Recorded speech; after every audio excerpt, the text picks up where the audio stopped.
Welcome to the Meeple Syrup Aftershow, where designers discuss design, and we're on episode 20 Aftershow, Tipping the Scales, because we were talking about scaling, balance. I love it. I love that title, Sam. And because it's the Aftershow, gotta get geared up. So not only do we tip the scales, we tip the glasses. You didn't even tell me.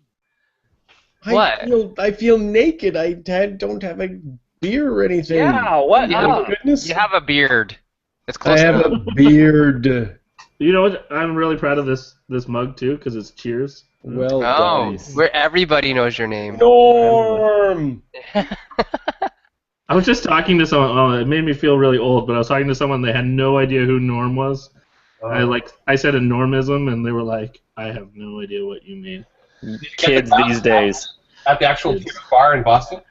Yeah, I got mine from the bar. I got it. So there's the two, right? Like there's the storefront, and then there was like the inside that you can go to. Yeah, I went to both, but I bought my mug from the place that's the inside, so I could drink. Right, that's official. Yeah. It's not how tiny that thing is. You get in there, you expect the giant real TV Cheers bar, and it's a tiny little thing, and you're like, Yeah, such a letdown.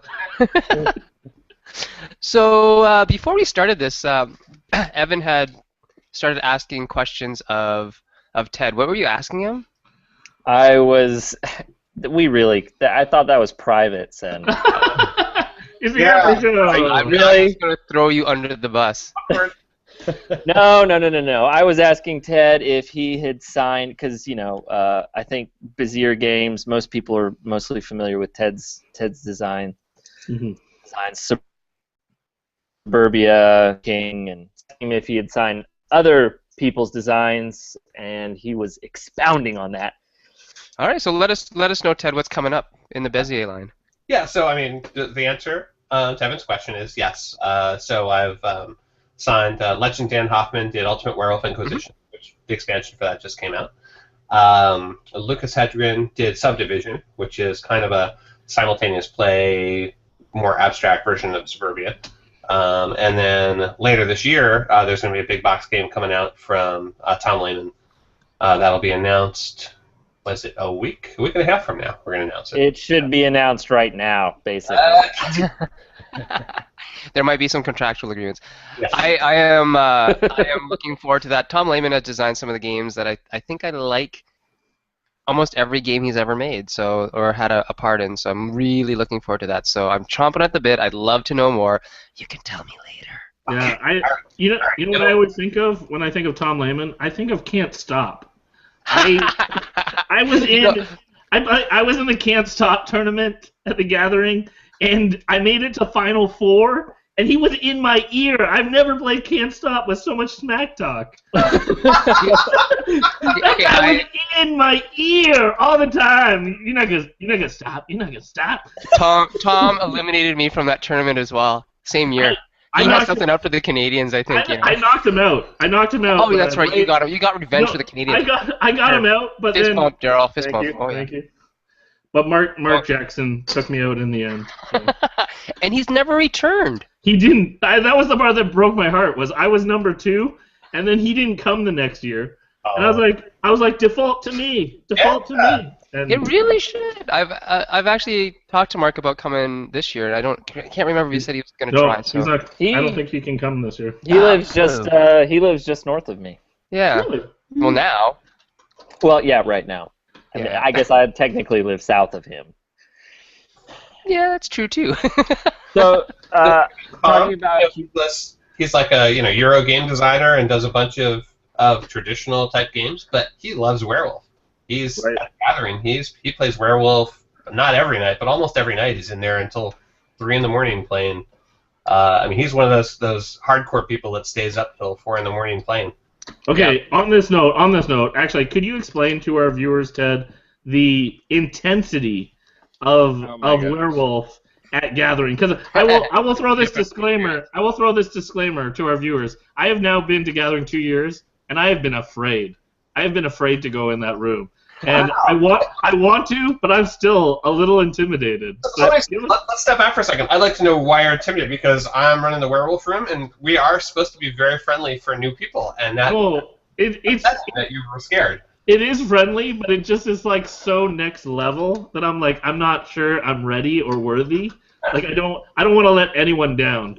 So tell everyone, I will throw this disclaimer. There is like a intro one that people said like, oh, this is a good one, and every time scheduling wise, I couldn't come. It just didn't work. I played in the intro one. Saturday night we have the intro one for people who haven't played before. So, but that said, there's really.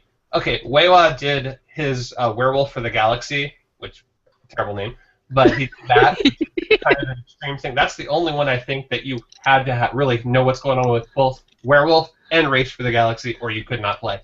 It's just like there's like posters, there's like huge themes and storylines.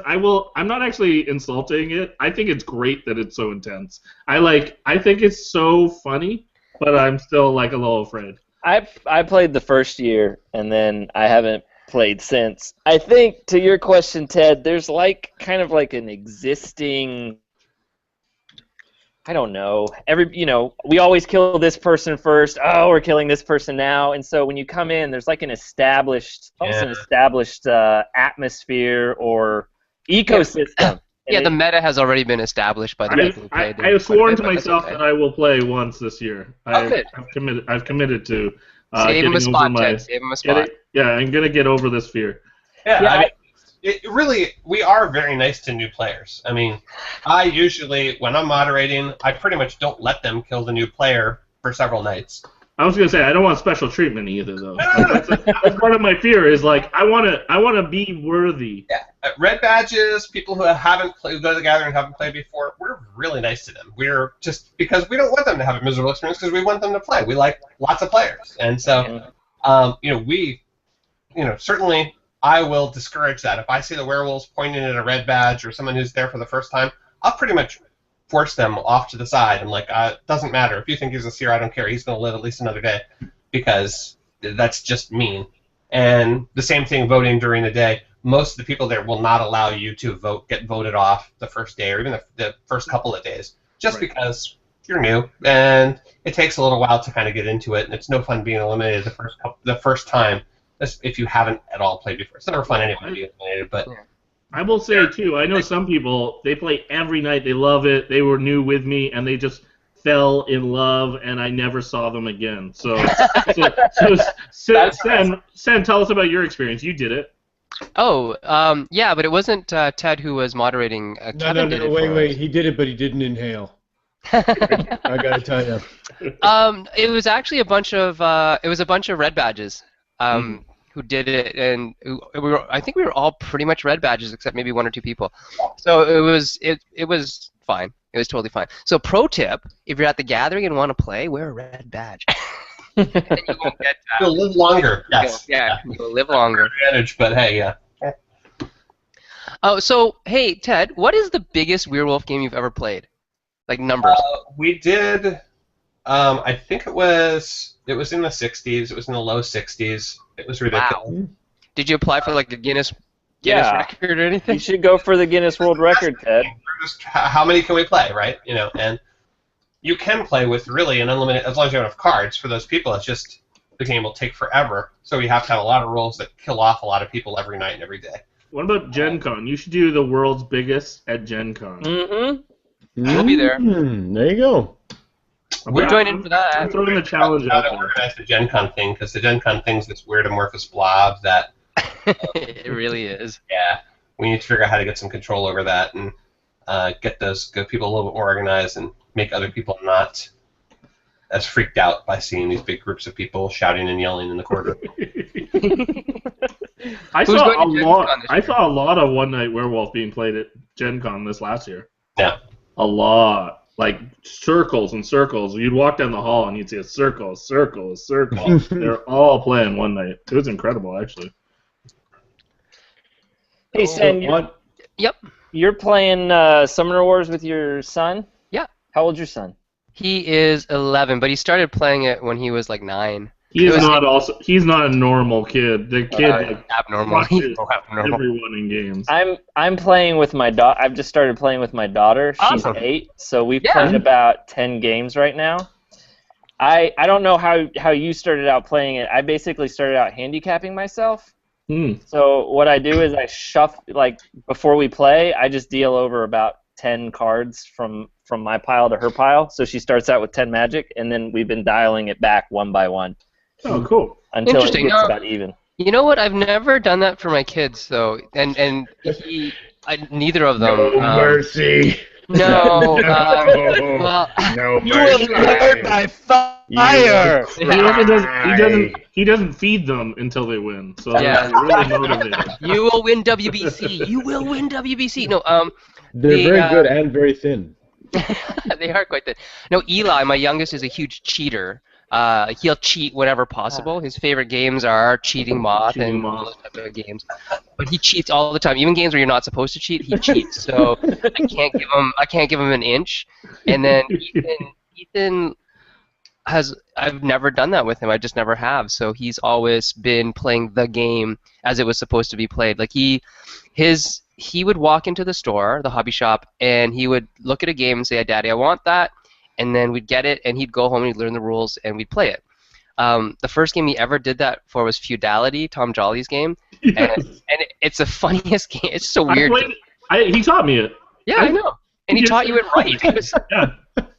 It's hilarious. And that was like when he was 7 or something. Yeah, totally. And then, I totally remember him that's all he teaching wants to do. He works at the board game cafe in our town. So Josh Bricker, one of our friends, started a cafe, and it's half my library is there. So Ethan will go and he'll teach people games. Eli's not quite social enough. Well, he's very social, but he's not quite tactful enough. That's a good word for it, to teach people games. But Ethan dresses up in his black jeans and his black shirt, and he'll go in there and ask people if they'd like to play a game. It's very cute. And that's what he wants to do. And he wants to come to all the conventions with me, so he's looking forward to the day he turns 18 when he can come to the gathering, and he's looking forward to next year, because this year is my first Gen Con, so next year Gen Con might be a family thing, every year after that it might just be something we do, because Eli loves games and my wife is okay with games. She's not anti-gaming, she actually really likes it. I just don't know if she'll be able to put up with the crowd. She's more introverted than I am, if that's even possible. But anyway, so who is going to Gen Con this year? Put your hands in the air. Daryl, you're going. Evan, you're not going? Man, I get, like, I might go to Origins because that's when my game may debut, but Ooh. I mean, I haven't started making all those big bucks that Ted's talking about to justify to my beautiful wife and children for leaving them. So the gathering's my big, taking off point. I think once I get a few more published designs under my belt and my wife's seen some sort of money come through the door, I might be making able to, those millions. I know. I might be able to squeeze out for some more conventions. What is next on your docket there, Evan? What's the next game, you think? Oh man, I think I have a fantastic detective game. It's like a 1940s noir game. Love it already. Yes. Keep talking. I wanted to design something that felt, I think most mystery games are deduction games, like Clue. So I don't really feel like I'm actually solving anything. I'm just figuring out which cards have been removed from a deck. So I wanted to design something that had specific cases, and so that the player's actually solving something. And the way I did it is one player is like they're the antagonist. And I don't know. Have you ever played L.A. Noire, the video game? Yeah. There's like interrogation elements to it where the players have to interrogate the witnesses, and the mastermind gets to speak for those witnesses and lie when he wants to. So. Oh, okay. Nice. So the person, it's one against many. Sort of? Yeah, yes. Yep. Okay, and the mastermind is, or whatever, the antagonist or whatever you're going to call him, is actually... like a rule breaker. Yeah. So he's putting out the red herrings and stuff like that. Perfect. So there's also this push your luck element and this bluffing element, because he's trying to basically prevent the detectives from solving the case. You can play it cooperatively, where the detectives are working together, but you can also play it competitively, where the detectives are like screwing each other over, and it's like all this corruption, and they're taking bribes and stuff. So will this be ready for April when we see you next? Oh gosh, I hope so. Good, because I'm signing up. I'm gonna play that game. I want to play. I'm designing a game. It's very early with Jonathan Gilmour. Not the same theme, but the rule breaker aspect we're playing around with, because we're playing a game or trying to design the game so that it works well as a team game, but it's prisoners. I used to work at a prison. And, I remember talking about that with you. Yeah, so I just left working at a prison, and so I want to make a game where it's teams, where there's prisoners versus guards, but there's certain roles that are a crooked guard, snitch for the prisoners, stuff like that, and then the guards are like checking the players like contraband, and so they're trying to escape, but there's awesome smuggling and stuff like that. So we're Jonathan Gilmour and I are early stages. I'm really excited to see him at Unpub so we can work on it some more. But hopefully by April we can play our games together. Man, there needs to be a good Prison Break game. There's not a Prison Break game. Yeah, that's codename. The project name is Prison Break right now, so we're working on it. I rewatched Prison Break show, and I'm now watching on Netflix they have like world's most famous prison breaks. Research. Yeah, and I said to my wife, you need to watch Orange is the New Black now. Yeah, I watched Orange is the New Black. I would like there to be lesbians in your game. I'll work on that. I'll work on that. Well, it's funny you should say that, because I actually just had an idea today about how if I love that this is a transition, but there would be a character card. Everyone has a character card, and then they have like a motivation card, and so the character cards, we're gonna have things like skin color, gang affiliations, all that kind of stuff. So like your card could be like you're racist, and so like you only deal with people of whatever skin color you are, or gang affiliation matters. So like what colors and stuff like that. So I don't know. I don't know if that'll be too offensive, but that was definitely. Can there be a bitch card that you give to another player? That could be awesome. Yeah, it's awesome. Available. That would be a fun game. That's a freebie for you, Daryl. I love it. Thank you. He's writing it down. He's writing it down. I'm going to contact Orange is the New Black and ask if they would like us to theme our game for them. And then we'll for sure have lesbians. There you go. Why wouldn't you, really? I actually wanted to pipe in, like, just briefly, completely on a topic a million years ago, but my wife, like, came up to me and she's like, is there this game called Jindo? Like, I have no idea what you're talking about, young lady. And Jindo, of course, actually is werewolf in Japanese. Mm-hmm. And it just so happens to be a television program that's extremely wildly popular in Japan right now. So like just throwing it out there that werewolf is big in Japan. Yeah, Ultimate Werewolf is on its, I think, third or fourth printing in Japan. Wow. Really? Yeah. Would you say it's more successful in Japan than, like, would that be your number 2 country? Well, Pegasus has a license for it for Europe, for all of Europe, so I don't have their specific numbers. I get kind of a general thing for all the different languages they do. So for me, yes, it's number 2, but I would assume that it does better in Germany, Pegasus, but I don't know. I don't really see that. I don't see it broken down that way. How many languages is the game in now? A lot. I don't know. I have a chart sometime, an Excel spreadsheet. Actually, One Night already surpassed it. One Night is going to be in, I think it's like 12 languages by the end.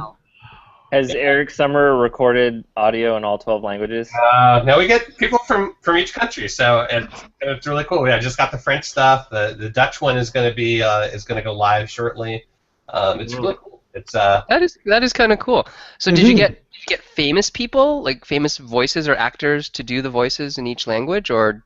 No. For the German one, we actually have to re-record it. We got this guy Miwi. He does a bunch of German tutorial videos, and he's fairly well known in Germany.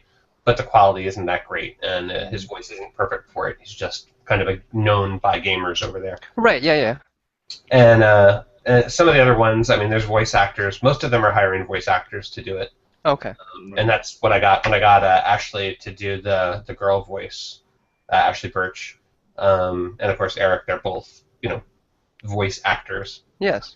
Per se. So they did an amazing job. I still think they sound better. Of course, you can't tell when you don't speak the language, but theirs sound a lot better. There's definitely a notch up over what I've been getting from the other languages so far. Still. Interesting. I'm curious, Ted, from your perspective. I mean, you're traveling around to different conventions.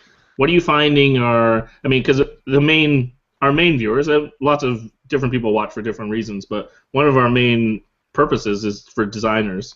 What would be a good way, A, for people to show you games, and B, what are you finding are kind of conventions that designers need to be at? The two they need to be at are definitely Gen Con and Essen. Those are the two important ones. Those are the ones that really matter to a new designer because they'll be able to, all the companies are in both places. Right. If they're not in one, they're in the other, but tend to be in both.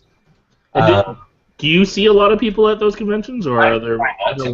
I'm too busy. This year will be a little better. Evan was saying about his wife and kids, letting them go. I'm bringing my wife and kids with me. My wife always goes with me. Yeah. But this year we have the kids.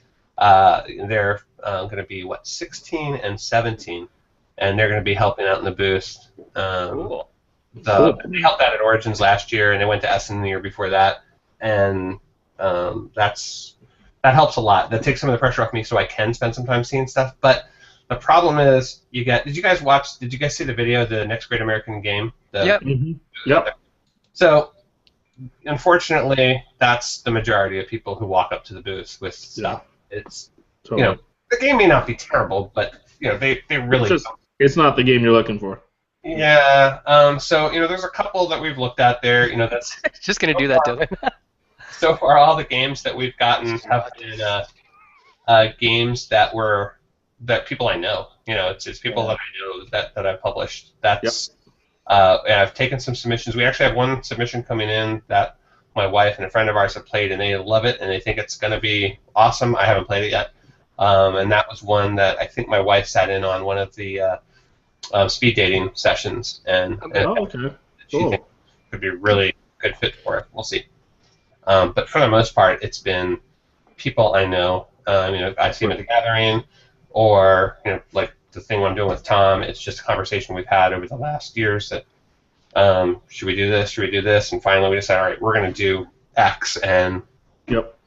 Yeah. So it's a little different when you just get submissions from people. And the bigger the publisher, the more they have something structured like that. For us, I mean, we're still only publishing 2 or 3 games, major games plus expansions a year. Are you looking to do like the mix of, some Euro styles, some party games, or are you looking to fill the gaps in your catalog, like different from what you have? I think right now, just because Suburban Castles have been successful, and Werewolf and One Night and Inquisition have been successful, we're probably going to focus on those areas. Right. For now, anything that's not there it's going to be harder for us to market.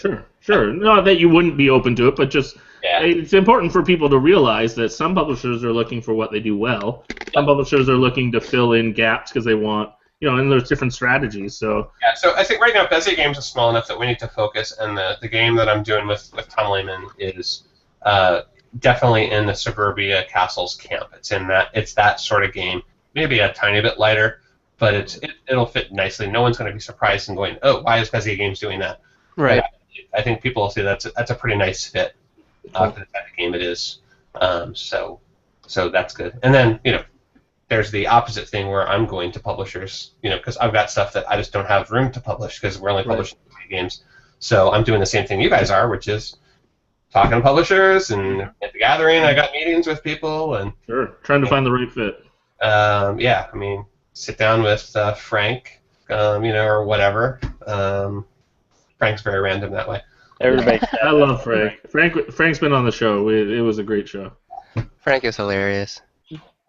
But yeah, I'm doing that. Actually, I have a game coming out this year. I keep forgetting about this because it's a super secret thing that I can't say in public, but I'll probably show it to you guys in April. Good. Oh. I am more excited about this than... I can't say more excited about the stuff that we're publishing here, but I almost am. It's close. Cool idea, and it's one of those... It's like... Awesome. Yeah, and I can't talk about it in public yet, but Sure. I'm not publishing it. But We're looking forward to it. I'm so excited! So excited! Ted, why would you take an idea like that to another publisher and not do it yourself? Well, I can't go into the details here. Almost had him. Yeah, you almost got him, Evan. You'll see this. Oh, I understand why, and I'm very excited about it, and I'm very, very excited about it, and publisher's excited, and it was kind of a thing that I did with this publisher that we kind of worked on this together. Cool. Right. So it's when we see it, we'll know why. Oh, you will know right away. Yes. Perfect. Cool. Yeah. Can't wait to see it. On the spoiler node talk front, because this was popular during the live show, a little bit of chatter. You did mention something about Castle's expansion, maybe. Yeah, so there's nothing announced, but there's it's 95% done. Oh, great. Yes, in terms of design development, it's awesome. Just there's one production issue, which is a weird thing that we're trying to produce something that I've never seen produced before, which that's a lot of fun. Right. Yeah. Interesting. It's I think it's going to be. I think it'll be in the same vein that what Suburbia Inc. was for Suburbia, this will be for Castles. It's good. Enough. It's more, but it's different. It's things that enhance it, but don't totally change things around. Right. And is it something that will make some people take the plunge? Do you think to buy Castles when they were kind of on the fence about it? Will the expansion say, "Hey"? I don't think so. I don't think this will convert people who didn't like Castles for whatever reason. I think it'll make the people who like Castles, they'll be very excited about it. Okay, good. I'm pretty sure. So that's been the response so far for the people who've been playtesting is, and like Suburbia Inc., I think it's, it's not required, but hey, why not play with it if it's there because it adds stuff and it's kind of just enriches the overall experience. Yeah, when I design games, I try to include things that have never been manufactured before in them. I find that really sweetens the deal for publishers. I always try to pitch, you just have to make this one really expensive piece. Yeah. I try to make my games for this thing platinum. I had to actually make the prototype and actually send it to China because I couldn't convey what it was in the format. So that's the sort of thing that I'm dealing with right now. And it's not super complex. It's just one of those things that I've never seen anyone do this in a game before. But it needs to be, in order for it to work in a game, and it's a critical part of the game. We need to figure out how to make it work. Yeah, it's a robot. It's okay. It might be. It's cardboard AI is what it is. Yeah, which is great. Yeah, I think that's what a lot of people have been a really high trying to do. It was that or self-rolling dice, and the self-rolling dice thing, which I really want to do. The technology is not quite there yet. It's the precursor to Skynet, isn't it, Ted? Yes, it is. So basically, we're gonna get some Terminators up in this joint. Dylan, what's going on with you? You haven't been talking much. I was just sitting here enjoying myself. Like, what are you going on bothering me for? Jesus. I don't know.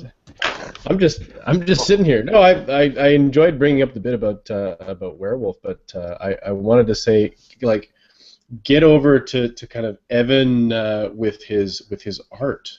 And say there's an entire subculture of people who like to reskin games. Yep. Where does this come from? Where does this love emanate from, Evan? I don't know. There are a lot of old games that are just, you can say and it. It's they like they just like they were designed in the 70s, right? That's right. There's something appealing about taking something that's beloved and putting a fresh coat of paint on it, and people really appreciate it too. So, yeah. Do you have any other designs from that inspiration? I did Civilization. Yeah. So I reskinned that one. I did a small game called Muscat. Have you ever heard of Muscat? No. That one I didn't release because I contacted the designer and she didn't. She still sells the game through her website. Like it's very, very small. No one's played it. I tried to convince her that if I released my files, it would actually give her game more exposure, but she didn't believe me, so I didn't release those. That is a question I did have to ask. So James Matthew has collated a bunch of data on print and plays and how it may or may not have affected his Kickstarter campaigns and whatnot. Mm-hmm. Now, Evan, Dark Moon was I think 2013's most downloaded PNP file, or 2012 or something, right? Yeah, from the geeks. It was up there. Yeah. So, and I'm not sure, Ted, if you've ever released any print and play files for any of your games, but how do you guys feel about releasing print and plays to the masses? Do you think that cripples the potential sales? Do you actually cripple the release of the print and play if you're going to do it? So it might be like half the set or black and white instead of full color art. What do you think? I think it would I'd be interested in Ted's response. I think it probably depends on the game. So I know a lot of Kickstarters do it, although I imagine that not a lot of people actually print them out.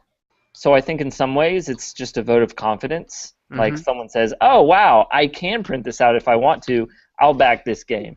Interesting. I think it's just added value. So I think the chances are that it really damages you are probably slim, but I'd be interested in what Ted thinks. Yeah, I mean, for me, it's a testing ground. Is this something that's going to be that people are downloading enough? Because if they downloaded enough, they're probably going to pay for it. You know, other people are going to get a nice version because there's such a small percentage of board game players that really they're so excited about stuff that they'll print out something and make their own pieces.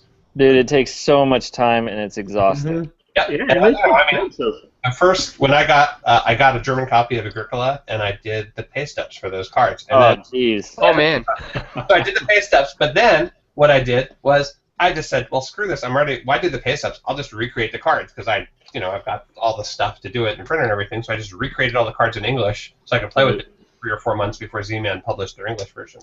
Yeah. That's hilarious. But that's, we're a very small group of people that do that, I think. Yep.